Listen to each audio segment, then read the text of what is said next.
Kurdên ku li Amerîkayê dijîn di çarçoveya Şahiyên Newroza îsal da li New Jerseyê piştî 2 salan şahiyek li darxistin. Ji New York û eyaletên nêzik sedan kes tev li Şahiya Newrozê bûn ku wek mîzgîniya biharê û destpêka salan û tê qebûlkirin. Di şahiyê de hunermendan stran gotin, beşdarên şahiyê jî lîlandin û govend gerandin.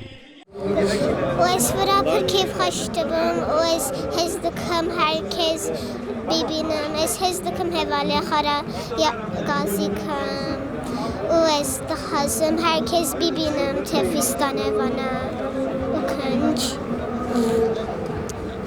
Aynî herkes kêf xweş dike û min jî kêf xweş dike. Loma cî ev kêf xweşê min dilê min re diçe, dilê min daha kêf xweş dibe. Ji ber sedema pandemî piştî 2 salan carek edin pîrozkirina Newrozê Kurdên ku ji welê dûr dijîn anî cem hev û dilê wan geş kir. Wata Newrozê li vir li welatê xerîb em dixwazin çand û hunera xwe bawayê ku em li Kurdistanê dijiyan em bikarbînin. Wallahi wî cilûbergê xwe jî ji aliyê Kurdistanê me xwast. Pêşiya Newrozê me got bila were li vir em bi cilûbergê xwe li vir Newroza xwe pîroz bikin.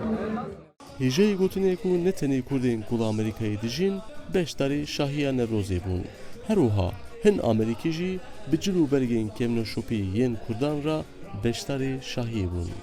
Well, first I want to wish a very happy Nowruz to the Kurdish people and to all people celebrating all over the world.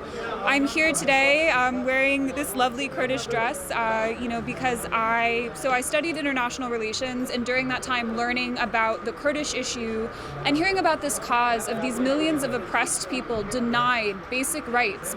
All of that inspires me. It's a cause I'm proud to be in solidarity with, and Jarekidin as Newroza ve Hamuyan pîroz dikim.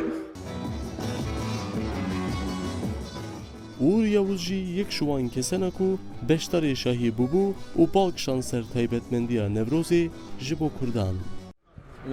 Eva kelacaniya ya çawa kelacaniya herî zêdetir ya netewî ye.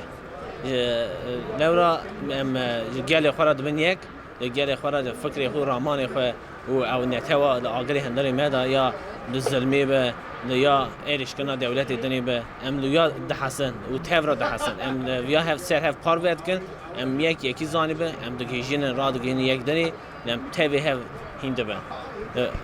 Ji bo wê Newroz kelecaniya herî mezin ji tevahî milletê xwe yê gelê xwe ye.